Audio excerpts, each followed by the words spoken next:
How about Sean Kerner? This guy's pretty smart. We go Nick Given to Sean Kerner. He's going to talk to us about some notable injuries, just to name a few. You know, it's been that kind of year in the NFL. Justin Herbert out for the season. Finger. He said, I mean, this guy, the finger, every other week we're talking about Justin Herbert's finger, and now he's out for the season. Tyreek Hill, he had something to say about his ankle injury that kept him, in and out of that Monday night game. And also CJ Stroud, one of the great stories to start this NFL season, not looking good in the concussion protocol. Sad to see. Tank Dell, CJ Stroud, this was an exciting team to watch.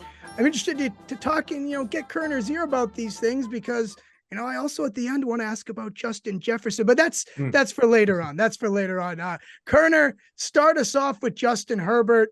We talked probably way too much about Easton Stick to start this show.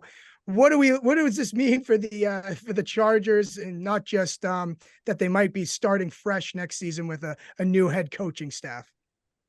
Yeah, so Justin Herbert is a top 10 quarterback, and there's never too much Easton Stick talk. So let's talk about him. He's a below average backup quarterback. So that's about a 6-point drop off for the Chargers going from Herbert to Stick. And last week was actually the first time we've seen Stick play extensive action in the regular season. He had his moments. He connected on 2 straight deep balls to Quentin Johnson. But other than that, he was pretty erratic, which is what we've seen in his 4 full preseasons now. In his preseason games, he's averaged just 5.4 yards per attempt, and just an absolutely horrific 4 touchdown and 8 interception ratio. That is truly awful. He does have some pretty good rushing upside, which was interesting because he didn't scramble at all last week. But I think with a week to kind of plan on him starting, I think we'll see some plays where he's going to use his legs a bit more. That's kind of how he can overcome some of his inefficiencies as a passer. But this injury could end up costing the Chargers more than 6 points going forward because Ian Allen's been playing through injury. There's no real reason to be using Austin Eckler as extensively the rest of the season. So we might see them give some of these veterans breathers, limit their workload a little bit. So it's something that could actually cost them more than the 6 points. And we'll see, Keenan Allen's banged up.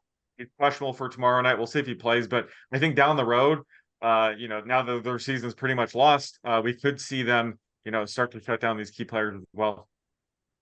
Yeah, and he had a nice throw to Quentin Johnson in the second half. I know DeBundo gave out Denver second half money line. That's before we found out Herbert was out for the remainder of the game. I think that's when they made that call. So you could have got Denver plus money second half last week, but then when Stick made that throw to Quentin Johnson, I'm like, oh boy, this could be in trouble. So he did have that deep strike in that game. Next at hand is a fella down in Miami. It's a lesson to all of us. Just listen to your wife. Take it away, Tyreek Hill. My first reaction was like, man, my ankle gone. Then my adrenaline kicked in. I ran off the field. And then I sat for a while and got stiff. I was just going through a lot of man. So then I just made up in my mind. I came in at halftime. I texted my wife. I was like, bro, like, this shit hurt. Like, need an ankle massage tonight. She was like, you better get your ass back in that game, dog. I was like, all right. So I just made up my mind that it's going to hurt. It's going to suck tomorrow morning, tonight and tomorrow morning, and I just went back in the game on my own. Without anybody saying, Reek, go. Like, nah, it was like, fuck this. I gotta get out there, and bring some energy and be that spark. So. The good old suck it up, get back out there. So it's a good lesson, a good life lesson that you should listen. And a happy wife is a happy life. That's how they say it, Kerner. Where are you at on Tyreek Hill and his status after hearing that and just when you crunch the numbers? Tyreek Hill is one of the most valuable non-quarterbacks in the league. He's probably worth 2 to 2.5 points against the spread. And we saw just how valuable he is. When he left the game, the Dolphins offense stalled quite a bit. And have to imagine if he was in there on that final drive, they probably would have been able to get down the field and attempt a game-winning field goal against the Titans. So not only does he make a ton of big plays, he just opens things up for Jalen Waddle and the running game. It might be easier to stop both of them if he's not there. So I think it's a big deal if he weren't able to suit up this week. However, they are facing the Jets at home. So they'll probably still be able to beat them even without Tyreek. And it might make sense to actually rest him and make sure he's 100% for the final 3 games, because they have an absolute brutal schedule. They face the Cowboys, Ravens, and Bills to close the season. So I think if they can, you might want to rest him here, sneak by against the Jets and make sure he's 100%. And, if he was fully healthy, I think the Dolphins would probably be -10 right now. And the fact that they're, -8.5, -9 hints that, he might not play, or even if he does, he might be somewhat limited. Yeah, we saw that line too with this whole, that was a pretty good whistle by me. And also Didn't really hear it. Oh, did you not? Well, I also No. had to change on the fly my headphones because my AirPods died. So pretty good on the fly change there by me. I had Tyreek Hill though, the fantasy owners, I mean, it's tough timing, Yeah. Across the board. Even that's a great call on Eckler too. Just knowing the status of their team, they're being out of it. You might have a new staff come in. You want to protect the prized possessions at all costs. So Eckler's another one too, just on the theme, Tim, of just bringing guys like that up. But what I wonder if those guys have incentives though, where they're like, hey, I True. want to keep playing. So, I don't know that. That's something I have. So I didn't take the time to dive into Chargers incentives, but someone I am concerned about is CJ Stroud, as you're wearing the Texans hat here. Quarterbacks this season, just 2 off the top of my head. Anthony Richardson earlier this season, Jimmy Garoppolo. They went into the concussion protocol and they did not return immediately the next game, the immediate next game. It took them till the following week to return. There's been some changes to the NFL's concussion protocol. All that to say, what's that mean for us in trying to make some money as they are dogs to the Tennessee Titans this week? Yeah, so, CJ Stroud has already established himself as one of the better quarterbacks in the league as a rookie. He ranks inside the top 5, top 10 in most key quarterback metrics. So if he were to miss, it's going to be Davis Mills who takes over. And he was the starter for the Texans most of the last season. He ranked outside of the top 30, top 35 in most QB metrics. So I think it's going to be around a 5.5 to 6 point drop off if Stroud is out. And if Stroud were active and ready to play, the Texans would be -3 right now, probably right around there. Yep. So the fact that the Titans are at -2.5, -3 at most books, they're basically assuming that CJ Stroud is going to be ruled out here, is what I'm thinking. And, to make matters worse, Tank Dell's already out for the season.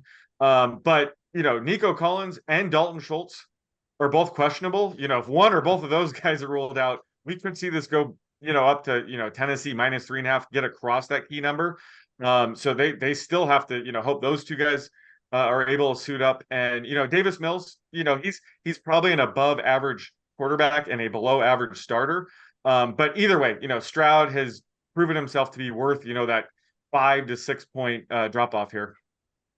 So are you depth chart diving right now to have a prop play on this game? I know you by Sunday or Saturday, you'll come up with something. Oh, absolutely. It's too soon to do that. Yeah. Maybe like someone like Derrick Henry will see a bigger workload because there it is. The Texans won't be able to run up the score. So it could be a good Derrick Henry game, things like that. But it's too soon to tell. Although if you look at the market is basically assuming that CJ Stroud is out. I kind of said this last week when Cleveland went up to -3.5. I was like, look, Trevor Lawrence hasn't been ruled out yet. If he suits up, this is going to go back below 3. That's what happened. They ended up covering anyway. But regardless, it does look like the market is basically assuming that CJ Stroud is out this week. Oh, I don't know if I was gonna, but the Jags, I immediately took the Jags +3.5 after our conversation. And I felt like I was getting, a nice little free roll here. It's announced he's playing. The line goes back through 3. I'm like, Kerner, I love this guy. And, of course, all that work for nothing, Nothing beats some good closing line value that doesn't pan out. There was an opportunity to kind of lock in, if the Browns win by 3 exactly, we win both bets, but that was unfortunate how it panned out. Yeah, exactly. And I give credit to Nick Giffen off camera here. He mentioned that Derek Carr did return after in the same week as a concussion, or within 6-7 days, if you will. I mentioned Garoppolo and Anthony Richardson did not. Someone that did return, not from a concussion, but from a hamstring, is Justin Jefferson. I mean, we're playing all the hits from last week, I guess. You said, hey, if you have Justin Jefferson, you're playing him. And, it wasn't the hamstring that knocked him out of the game. It was a brutal, hit across the middle of the field. And so are we doing this again? If you have Justin Jefferson, you playing him? You got it. If he's playing, you got to play him. I mean, how stupid would you feel if Justin Jefferson goes off on your bench? And I was saying, you got to play him last week. I downgraded him. He was like, wide receiver 15 for me. So we had to lower expectations. I would be more concerned if he left the game due to his lingering hamstring injury. Right. But the fact that this was a completely different injury, I mean, he got rocked there. It was Josh Dobbs' fault for leading him into the defender there. But the fact that it was a different injury means it's probably less likely we're going to have an in-game setback. So I don't think you sit him because you think he's at risk of an in-game injury. He might be no more at risk than any other receiver. We'll have to see, how he's feeling at the end of the week. But if you have Justin Jefferson and he's playing, you have to play him. Fair enough. So much of fantasy is making decisions that you can live with, even if they go poorly. Yes. And I think you've summed it up well with you can't lose in the on your bench because you thought something could happen. Exactly. Well, that'll do it. Clash, any more questions for Kerner while we have him on the stand here? Nope, I think I'm good. Kerner, thank you as always. Great job. Right. I'm looking forward to Saturday afternoon, Sunday morning when you cook up something for. Well, you'll have something Thursday too. But yes. I always look forward to the Action Network pushes and the free to download Action Network app from Sean Kerner. He's on it Saturdays and first thing Sunday. And Saturday, more importantly, because there's games Saturday. I didn't even think of that. So yeah, Saturday, very important. So Friday for crying out loud.